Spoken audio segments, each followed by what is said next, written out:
علیکم ورحمۃ اللہ وبرکاتہ۔ بسم اللہ الرحمن الرحیم۔ الحمد للہ رب العالمین والعاقبۃ للمتقین والصلاة والسلام علی سید المرسلین نبینا محمد وعلی آلہ وصحبہ اجمعین۔ اللہم صلی علی محمد وعلی آل محمد کما صلیت علی ابراہیم وعلی آل ابراہیم انک حمید مجید۔ اللہم بارک علی محمد وعلی آل محمد کما بارکت علی ابراہیم وعلی آل ابراہیم انک حمید مجید۔ اللہم علمنا بما ينفعنا وانفعنا بما علمتنا انک علی کل شیء قدیر۔ معزز سامعین کرام،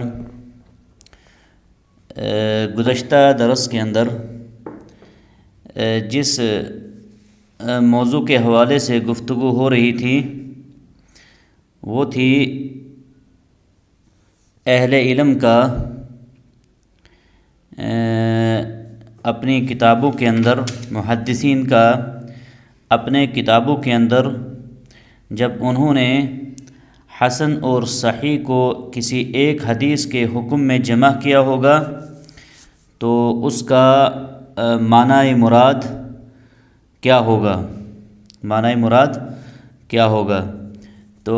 اس حوالے سے گفتگو ہوئی تھی اس سے پہلے والے درس کے اندر۔ اور اس کے بعد ایک ایسے بھی محدث گزرے ہیں امام ترمذی رحمہ اللہ، جن کی کتاب جامع ترمذی کتب الستہ کی ایک مشہور ترین کتاب ہے۔ انہوں نے جب اپنی کتاب کے اندر اس حسن صحیح کہا، کہیں پر حسن صحیح غریب کہا، تو اس کا مراد کیا ہوگا؟ اب جو پیچھے ہم نے اہل علم کے حوالے سے جو ہم پڑھ رہے تھے، جیسا کہ امام بخاری رحمہ اللہ کے حوالے سے آتا ہے، اسی طرح علی بن مدینی جو امام بخاری کے استاد تھے وہ بھی ان اصطلاحات کا استعمال کرتے تھے، اس کو ہم نے سمجھ لیا۔ اگر کسی حدیث پر کسی محدث نے حکم لگایا ہے ھذا حدیث حسن صحیح، اگر اس کی دو سندیں ہوں گی تو پھر ایک سند ممکن ہے حسن ہوگی اور دوسری جو ہے وہ صحیح ہوگی، دوسرے اعتبار سے اگر کسی حدیث پر حکم لگایا گیا ہے کہ حسن صحیح اور اس کی ایک ہی سند ہے، پچھلے درس میں بھی اس پر ہم نے وضاحت کے ساتھ گفتگو کی تھی کہ جس کی ایک ہی سند ہوگی تو وہاں پر کیا مسئلہ ہوگا؟ وہاں مسئلہ یہ ہوگا کہ جو نقل کرنے والا حدیث ہے، جو راوی ہے، اس پر علماء کرام کے جو اقوال ہیں یا جو مجتہد اس پر جو حکم لگاتا ہے وہ اس کا تردد ہے، اس تردد کی وجہ سے۔ مثال کے طور پر کوئی راوی ایسا ہوگا جس کے بارے میں کچھ اہل علم امام الجرح و تعدیل جو تھے، ائمہ جرح و تعدیل، کسی نے اس کو صدوق کہا اور کچھ ایسے ہیں جنہوں نے اس کو ثقہ کہا، جس کی بنیاد پر اسی ایک ہی سند پر حسن اور صحیح دونوں اطلاق ہو سکتا ہے، تو کہیں گے حسن عند قوم والصحیح عند قوم۔ یہ ہو گیا جو اہل علم نے اس حوالے سے گفتگو کی ہے۔ اب جو بات آج کے درس کے اندر ہم نے پڑھنی ہے وہ یہ ہے کہ امام ترمذی رحمہ اللہ کی ایک خاص اصطلاح ہے، جو عام اصطلاح تھی وہ پیچھے ہم نے پڑھ لی، لیکن امام ترمذی رحمہ اللہ کی جو خاص اصطلاح ہے اس حوالے سے، اور اس پر بڑا طویل بحث ہوئی ہے، جو علوم حدیث سے تعلق رکھنے کے حوالے سے کتابیں لکھی گئی ہیں، ان ائمہ کرام نے اس پر بڑی لمبی بحث کی ہے۔ تو یہاں پر بھی حافظ ابن حجر رحمہ اللہ نے مختصراً اور پھر وضاحتاً کے ساتھ واضح طور پر اس کو بیان کیا ہے کہ امام ترمذی کی وہاں پر مراد کیا تھی۔ تو اس سے پہلے کہ ہم آگے اس درس کو سمجھنا شروع کریں، سب سے پہلے ہم میں سے کوئی ساتھی جو ہے پہلے عبارت پڑھیں گے، تو پھر اس کے بعد انشاءاللہ العزیز آگے جو ہے شرح ہوگی۔ جو کتاب کے اوپر آپ کو صفحہ نمبر 80 پر ہے، الحسن عند الترمذی، الحسن عند الترمذی، کوئی ساتھی عبارت پڑھیں گے، پھر اس پر آگے انشاءاللہ کلام ہوگا۔ کفیکم، تو اللہ تعالیٰ آپ کو جزائے خیر دے۔ تو یہاں سے اب جو ہے امام ترمذی رحمہ اللہ تعالیٰ کی اس خاص اصطلاح کا بیان ہو رہا ہے، کیونکہ جب ان کی جامع ترمذی کو اگر غور سے ہم پڑھتے ہیں تو وہاں پر ہمیں بہت ساری احادیث پر حکم دیکھنے کو ملتا ہے، جو حکم امام ترمذی رحمہ اللہ نے ان پر لگایا ہے۔ اور جیسا کہ میں اور آپ سبھی جانتے ہیں، امام ترمذی رحمہ اللہ خود ان ائمہ میں شمار کیے جاتے ہیں جن کا اس علوم حدیث کے اندر، حدیث کے فن کے اندر، حدیث کے اس علم کے اندر، جو ایک عظیم اور جلیل القدر علم ہے اس روئے زمین پر، اس علم کے حوالے سے وہ اپنا ایک مقام رکھتے تھے۔ ہمارے پاس اس وقت متون حدیث کتنی کتابیں بھری پڑی ہیں، لیکن جو کتب الستہ کا مقام ہے، جو 6 کتابوں کا مقام ہے، یا پھر ان کے ساتھ پھر 9 کتابیں 3 اور ملا کر، تو ان کو ہر طالب علم، ہر عام مسلمان جانتا ہے۔ کتب الستہ وہ 6 کتابیں جن کا مقام و مرتبہ اہل اسلام کے پاس جو ہے کیا ہے، وہ ہر ایک ہم میں سے جانتا ہے۔ کوئی عالم آج کے دور میں تب تک اس کو عالم کی تب تک اس کو ڈگری نہیں ملتی ہے جب تک اس کا جو ہے مطالعہ ان کتابوں سے ہو کر نہیں گزرتا ہے، جب تک وہ ان کتابوں کے ساتھ پڑھ کے نہیں گزرتا ہے۔ اب یہ ان میں تو بہت سارے اسباب ہیں، وجوہات ہیں، رب العالمین نے ان کو جو اتنا بڑا مقام و منزلت زمین کے اوپر دی، کب کے دنیا سے چلے گئے ہیں، کتنے صدیاں ہوگی، اور ان کا ذکر جو ہے ابھی بھی مجالس کے اندر دینی اور نیک جہاں پر دعائیں کی جاتی ہیں وہاں پر ان کا بیان ہوتا ہے۔ اور ہم بھی جب پڑھتے ہیں، پڑھاتے ہیں، مراجعہ کرتے ہیں تو ہر جگہ پر ہمیں ان کا نام آتا ہے، اور ساتھ ہی ہم پڑھتے ہیں رحمت اللہ علیہ، اللہ تعالیٰ کی رحمتیں برسیں ان پر۔ تو یہ ایک ہی چیز ہے جس نے ان کا ذکر جو زندہ رکھا ہے، وہ ہے یہ علم ہے جو آسمانی وحی کے بعد جو ہے ہم تک کس طریقے سے پہنچا ہے، کس طریقے سے انہیں محنت کی ہے، یہ ان کے اخلاص کا بھی نتیجہ ہے، اخلاص پر مبنی ہو۔ تو طالب علم جو ہے سب سے بڑی چیز اس کے اندر جو ہونی چاہیے اس شرعی علوم کے اندر، جس سے رب العالمین اس کو جو ہے دنیا سے جانے کے بعد بھی ایک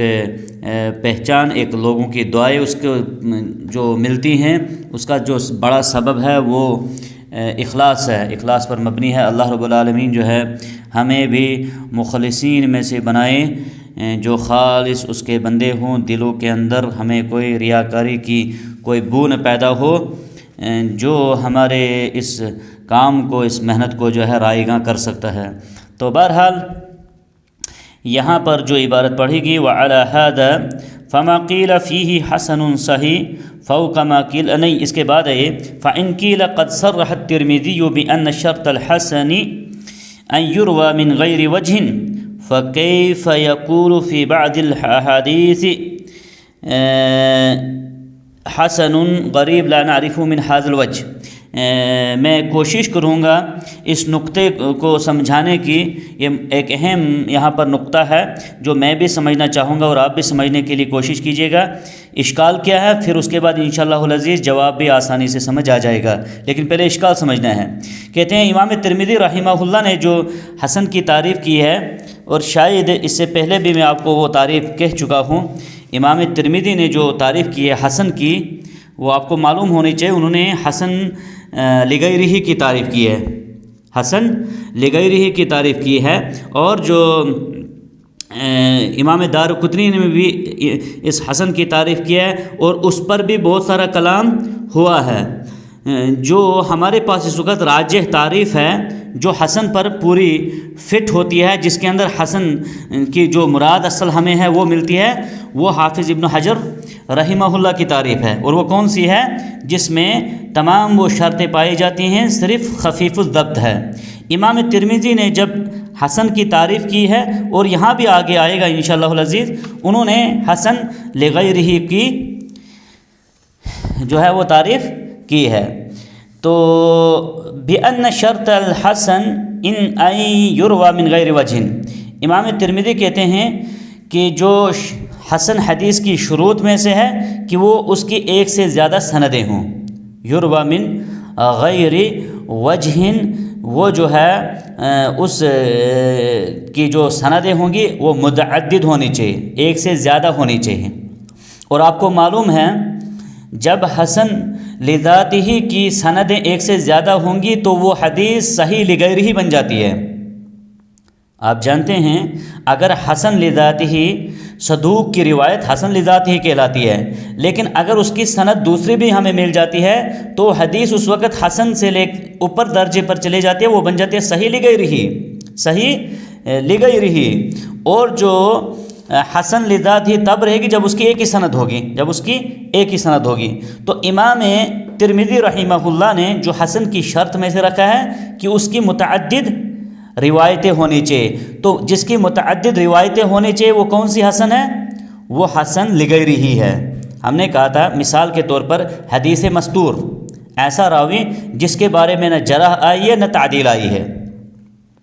جب اس کی روایت ایک سے زیادہ سندوں کے ساتھ آئے گی نا، اگر اس کی ایک ہی سند ہے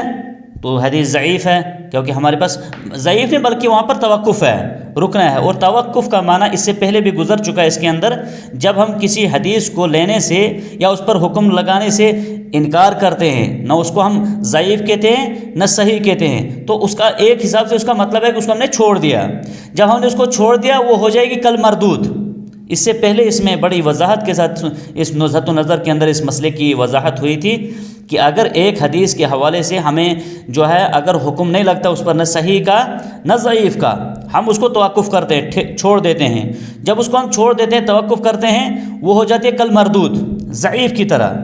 اس لیے نہیں کہ اس کے اندر ضعیف کی کوئی چیز پائے گی، ضعیف کی کوئی صفت پائے گی، بلکہ اس لیے کہ اس کے اندر صفت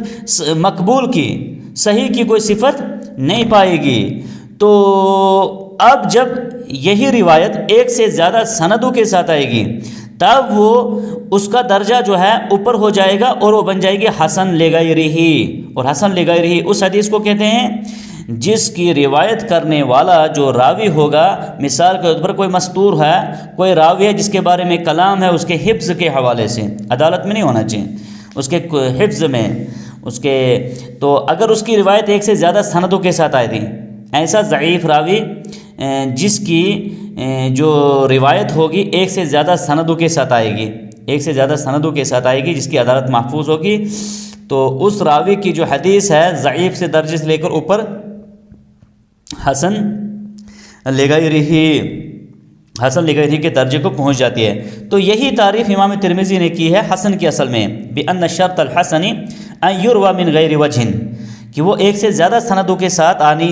آئی ہو، یہ شرط حسن کے لیے۔ فَكَيْفَ يَقُولُ فِي بَعْضِ الْأَحَادِيثِ، تو کیسے ممکن ہے کہ امام ترمذی بعض احادیث کو جب حکم لگاتے ہیں حسن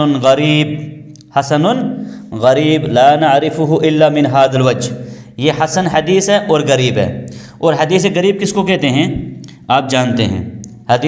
حدیث غریب اس حدیث کو کہتے ہیں جس کی ایک ہی سند ہوگی۔ تو جب امام ترمذی خود ہی کہتے ہیں کہ حسن وہ حدیث ہے جس کی ایک سے زیادہ سندیں ہونی چاہیے، ایک سے زیادہ سندیں ہونی چاہیے، تو کیسے ممکن ہے کہ ایک سے زیادہ سندیں بھی ہوں گی اس کی اور وہ حدیث غریب بھی ہوگی؟ جب اس کی ایک سے زیادہ سندیں ہیں یا تو وہ عزیز ہوگی یا مشہور ہوگی، تو وہ کیسے ممکن ہے کہ وہ غریب بھی ہے اور ایک سے زیادہ سندیں بھی ہیں؟ امام ترمذی بالکل اس قسم کا کلام آپ کو سنن ترمذی کے اندر ملے گا، حسن غریب لا نعرف الا من هذا الوجه، یہ حدیث حسن غریب ہے، اس کو ہم خالی اسی سند سے جانتے ہیں، اسی سند سے جانتے ہیں۔ تو امید ہے مجھے کہ میں اس اشکال کو سمجھانے میں تقریباً کامیابی رہا ہوں گا، انشاءاللہ آپ سمجھ گئے ہوں گے اشکال کیا ہے۔ اگر نہیں سمجھ آئی ہوگی انشاءاللہ العزیز وہ آپ وہاں پر واٹس ایپ پر بھی آپ رابطہ کر سکتے ہیں۔ اب اس کا جواب سنیے۔ اشکال یہ ہے کہ امام ترمذی کی شرط ہے حسن کی کہ وہ حدیث ایک سے زیادہ سندوں کے ساتھ ہونی چاہیے۔ اور امام ترمذی نے جو تعریف کی ہے ان کی تعریف کا اطلاق ہوتا ہے حسن لغیرہ پر، حسن لغیرہ پر، نہ کہ حسن لذاتہ پر۔ دیکھیے تعریفات میں ہمیں جو ہے جو ہم تعریف پڑھتے ہیں کسی بھی اصطلاح کے حوالے، کسی بھی مصطلح میں، تو ضرور ہے کہیں نہ کہیں کچھ تعریفوں کے اندر کبھی کمی کبھی بیشی، تو ایسا بھی پھر ممکن ہوتا ہے کہ سب تعریف کو ملا کر ایک جامع تعریف بن جاتی ہے۔ اور تعریف کی تعریف کیا ہوتی ہے آپ جانتے ہیں، تعریف کس کو کہتے ہیں کہ وہ جامع ہو، معنی ہو اور وہ شامل ہو۔ وہ جو تعریف کسی بھی آپ چیز کی تعریف کریں گے وہ مختصر ہونی چاہیے، جامع ہونے چاہیے اور معنی ہونے چاہیے۔ تعریف کی 3 شرطیں ہیں، انشاءاللہ العزیز آپ یاد رکھیں گے اس کو۔ کسی بھی چیز کی مثال طور پر آپ نماز کی تعریف کریں گے، جب آپ اس کی تعریف کریں گے ان یکون مختصراً، پہلے وہ تعریف آپ کی مختصر الفاظ میں ہونی چاہیے، ایسا نہ ہو کہ تعریف ہو ایک صفحے پر، نہیں، ان یکون مختصراً، مختصر ہو، وان یکون مانعا، وہ معنی اس کے اندر پورے پائے جاتے ہوں، ان یکون مختصراً ومانعا وجامعا، اور وہ شامل ہونے چاہیے۔ جامع کا مطلب شامل، اس کے تمام تعریف ارکان جو اس کے اندر داخل ہونے چاہیے اس کے اندر۔ جیسے ہم صحیح کی تعریف کرتے ہیں صحیح لذاتہ ہی، تو ہم نے کہا کل حدیث یروى بنقل عدل تام الضبط ولا یکون شاذا ولا معلن ومتصل السند، جو 5 شرطیں اس کے اندر ہیں، تو تعریف کے اندر ہی وہ 5 شرطیں پائی جاتی ہیں جس سے حدیث صحیح بنتی ہے۔ تو ہر حدیث کی جو ہے یا کسی بھی مصطلح کی جو تعریف ہے وہ جامع ہونی چاہیے، معنی ہونے چاہیے اور شامل ہونی چاہیے۔ اور انشاءاللہ اس کو آپ گروپ میں بھی اس کو نظر رکھیں گے، شیخ یہ ہمارے ساتھی فاضل بھائی ہیں پرویز صاحب، وہ اس کو ضرور گروپ میں تذکیر کریں گے، سب کو ہمیں یاد دلائیں گے۔ تو تعریف امام ترمذی نے جو کی ہے وہ حسن لغیرہ کی ہے، تو جب حسن لغیرہ کی ہے تو اس کی تو ایک سے زیادہ سندیں ہوتی ہیں، تو پھر کیسے امام ترمذی اسی کی کتاب کے اندر کہتے ہیں حسن غریب؟ یہ حدیث جو ہے حسن بھی ہے غریب ہے، حالانکہ حسن کے بارے میں وہ کہتے ہیں ایک سے زیادہ سندیں ہونی چاہیے، حسن بھی غریب ایک ساتھ کیسے ملا سکتے ہیں؟ پھر اس کا جواب کیا ہے؟ فالجواب ان الترمذی لم يعرف الحسن المطلق، کہتے ہیں اب سن لیجئے جواب، اب سن لیجئے جواب۔ امام ترمذی کہتے ہیں جو کہ جب یہ امام ترمذی ایسا حکم لگائیں گے تو وہاں پر امام ترمذی نے مطلقاً حسن کی تعریف نہیں کی ہے، کیونکہ ان کی جو تعریف آئی ہے وہ مطلق حسن کی تعریف نہیں آئی ہے۔ وَإِنَّمَا عَرَّفَ بِنَوْعٍ خَاصٍ مِّنْهُ، بلکہ انہوں نے ایک خاص حسن کی ایک یہ تعریف کیا وہاں پر، وقع فی کتابہ، جو انہوں نے اپنی سنن ترمذی کے اندر لائی ہے، وَهُوَ مَا يَقُولُ فِيهِ حسن، وہ یہ ہے کہ جب وہ اپنی کتاب کے اندر کہتے ہیں حسن، خالی حسن کہیں گے، من غیر صفت اخری، اس کے ساتھ کسی دوسری صفت کو نہیں ملائیں گے، اس کے ساتھ کسی دوسری صفت کو نہیں ملائیں گے۔ جب امام ترمذی کسی حدیث کو بولیں گے نا خالی حسن، حدیث حسن، تو یہ ہے اس کی تعریف کے مطابق حدیث، اس کی تعریف کے مطابق، اور وہ حسن سے مراد کون سی ہوگی؟ جس کی ایک سے زیادہ سندیں ہوں گی۔ وَذَلِكَ أَنَّهُ يَقُولُ فِي بَعْضِ الْأَحَادِيثِ، اسی لیے وجہ سے وہ کہتے ہیں اپنی بعض احادیث پر حسن، وفی بعضها صحیح، بعض جگہ کہتے ہیں حدیث پر حکم لگاتے کہتے ہیں صحیح، وفی بعضها غریب، اور بعض جگہ کہتے ہیں کہ غریب، وفی بعضها حسن صحیح، اور بعض جگہ کہتے ہیں حسن اور صحیح ایک ساتھ، وفی بعضها حسن غریب، اور بعض جگہ کہتے ہیں کہ وہ حدیث جو ہے حسن غریب ہے، وفی بعضها صحیح غریب، اور بعض جگہ کہتے ہیں صحیح اور غریب ایک ساتھ لگاتے ہیں، وفی بعضها حسن صحیح غریب، اور بعض جگہ پر کہتے ہیں کہ وہ یہ حدیث حسن صحیح غریب ہے۔ وتعریفه انما وقع علی الاول فقط، جو امام ترمذی نے تعریف کی ہے نا حسن کی، اس کا اطلاق جو ہے وہ خالی پہلے پر ہوتا ہے، کس پر ہوتا ہے؟ وہ خالی جہاں پر خالی وہ حسن بولیں گے۔ وعبارته ترشد الى ذلك، اس کی جو عبارت ہے وہ اسی کی طرف ہمیں جو ہے رہنمائی کر رہی ہے۔ حیث قال فی آخر کتابہ، اس نے اس کتاب کے آخر میں کہا ہے، وما قلنا فی کتابنا حدیث حسن، کہتے ہیں جہاں پر ہم نے اپنی کتاب میں کہا ہوگا کہ حدیث ھذا حدیث حسن، فانما اردنا به حسن اسنادہ عندنا، تو وہاں پر ہماری جو مراد ہوگی نا وہ یہ ہوگی کہ وہ جو ہے حسن اسناد، اس کی اسناد جو ہے وہ اچھی ہے، یہ خاص ہے ان کی۔ اذ کل حدیث، اب یہ تعریف ہے، دیکھیے امام ترمذی کی تعریف حسن، حدیث حسن کی۔ اذ کل حدیث یروى لا يكون راویہ متہما بکذب ویروى من غیر وجہ نحو ذلك ولا يكون شاذا فهو عندنا حدیث حسن۔ کہتے ہیں ہر وہ حدیث جس کی روایت کرنے والا متہم بکذب نہ ہو اور وہ روایت جو ہے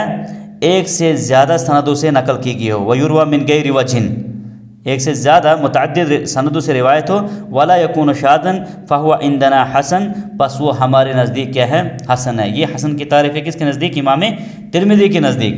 فعرف بهذا انه انما عرف الذي فيه يقول فيه حسن فقط، کہتے ہیں جہاں پر امام ترمذی کسی حدیث پر حکم لگاتے ہیں صرف کیا کہتے ہیں؟ حدیث حسن، حدیث حسن، وہاں پر یہ تعریف مراد ہے، وہاں پر یہ تعریف مراد ہے ان کی جو اما ما یقول فی حسن صحیح او حسن غریب او حسن صحیح غریب، پس کہیں جہاں پر وہ کہیں گے نا حسن کے ساتھ دوسرے کسی لفظ کا بھی ملا کر استعمال کریں گے، کہیں گے حسن صحیح یا حسن غریب یا حسن صحیح غریب، فلم یعرج علی تعریفہ، تو خیال رکھنا وہاں پر انہوں نے اس تعریف کو اختیار نہیں کیا ہوگا، اپنی تعریف کی طرف وہ نہیں گئے ہوں گے۔ کما لم یعرج علی تعریف ما یقول فیہ صحیح فقط، کہتا ہے اسی طرح بالکل جیسا کہ جہاں پر وہ کہتے ہیں کسی حدیث کے حوالے سے صحیح صحیح، وہاں پر بھی انہوں نے اس تعریف کی طرف جو ہے ان کو اختیار نہیں کیا ہوگا، او غریب فقط، یا پھر جہاں پر کہیں گے غریب فقط۔ کیوں؟ وَكَأَنَّهُ تَرَكَ ذَلِكَ اسْتِغْنَاءً بِالشُّهْرَةِ عِنْدَ أَهْلِ الْفَنِ، کہتے ہیں اس لیے کہ جو غریب حدیث ہے یا جو صحیح حدیث ہے یہ اس فن کے، اس علم کے ماہرین جو ہیں، علوم حدیث سے تعلق رکھنے والے جو ہیں وہ جانتے ہیں حدیث صحیح کس کو بولتے ہیں اور غریب کس کو کہتے ہیں۔ وَاقْتَصَرَ عَلَى تَعْرِيفِ مَا يَقُولُ فِيهِ فِي كِتَابِهِ حَسَنٌ، انہوں نے اختصار کیا خالی اس لفظ پر جو اپنی کتاب میں انہوں نے استعمال کیا ہے حسن کا، فقط اما لغموضہ، یا تو اس کے غموض جس کو کہتے ہیں کوئی چھپی ہوئی چیز اس وجہ سے، یا ایک ایسا مسئلہ تھا اس کے اندر ایسی باریکی تھی، ہاں، یا تو اس بنیاد پر، وَإِمَّا لِأَنَّهُ اصطلاح جدید، یا پھر اس بنیاد پہ انہوں نے اسی کی طرف جو ہے اختصار کیا اسی ذکر کو، اسی حسن کو ذکر کرنے میں کہ یہ جو ہے ایک نئی اصطلاح تھی، یہ ایک نئی اصطلاح تھی جو انہوں نے یہ حسن کا جو لگایا نا، حسن صحیح غریب، کیونکہ وہ کہتے ہیں جب امام ترمذی رحمہ اللہ، حسن وہ حدیث ہے جس کی ایک سے زیادہ سندیں ہوں گی، تو وہ کسی حدیث کو جب حسن صحیح غریب یا حسن صحیح غریب کہتے ہیں تو وہ کیسے ممکن ہوگا، کیونکہ غریب حدیث اس کی ایک ہی سند ہوتی ہے، تو وہ کہتے ہیں وہاں پر ہماری مراد جو ہے وہ جو ہے حسن اسناد ہے۔ وَلِذَلِكَ قَيَّدَهُ بِقَوْلِهِ، اسی لیے کہتے ہیں کہ انہوں نے قید لگائی ہے وہاں پر اپنے قول میں، عندنا ہمارے نزدیک، ہمارے نزدیک مطلب امام ترمذی کے نزدیک، وَلَمْ يَنْسِبُهُ إِلَىٰ أَهْلِ الْحَدِيثِ كَمَا فَعَلَ الْخَطَّابِيُّ، کہتے ہیں انہوں نے جو ہے اس کی نسبت، اس قول کی نسبت یا اس اصطلاح کی نسبت کسی امام کی طرف نہیں، اپنے کسی امام کی طرف نہیں کی ہے۔ اور کما فعل الخطابی، جیسا کہ خطابی نے کیا، اور اس کا ہم نے پیچھے جو ہے ذکر ہو چکا ہے اس کے حوالے سے، جو امام خطابی رحمہ اللہ نے اس کی تعریف میں کہا ہے، حسن کی تعریف میں کہا ہے، اور اس پر جو تعریقات ہیں وغیرہ وہ آپ نے شاید جانی ہوں گی۔ وبہذا تقریر، کہتے ہیں اب اس جو ہم نے یہاں پر گفتگو کی، جو ہم نے یہاں پر گفتگو کی، حافظ ابن حجر کہتے ہیں يندفع كثير من الإيرادات التي طال البحث فيها، کہتے ہیں ممکن ہے کہ یہ جہاں پر جو ہم نے یہاں پر بات کی اس حوالے سے، تو اس سے بہت سارے شبہات جو ہے وہ دور ہو جائیں گے، جن کی جو بحث ہے وہ اس علوم حدیث کی کتابوں کے اندر بہت لمبی ملتی ہے۔ ولم یسفر وجہ توجیہہا، ولم یسفر اسفر یسفر بمعنی انکشف ینکشف، انکشاف ظاہر ہونا، بس یہاں پر کہتا ہے کوئی ایسی جو توجیہ ہے اس چیز کی وہ جو ہے وہ ظاہر نہیں ہوتی ہے. فللہ الحمد، بس حمد جو ہے، تعریف جو ہے اللہ کے لیے ہے. علی ما الہم وعلم، جنہوں نے یہ الہام کیا اور یہ ہمیں سکھلایا. دیکھیے یہ ہے حافظ ابن حجر رحمہ اللہ کا مقام اور ان کا جو اخلاص اور ان کا جو عاجزی. من تواضع للہ رفعہ، جو اللہ رب العالمین کے لیے عاجزی اختیار کرے گا رب العالمین اس کو بلندی عطا کرتا ہے.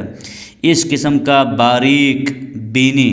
اس علوم کے اندر، اور یہ ایسے امام جنہوں نے فتح الباری جیسی کتاب لکھی، امت پر اتنا بڑا احسان کیا،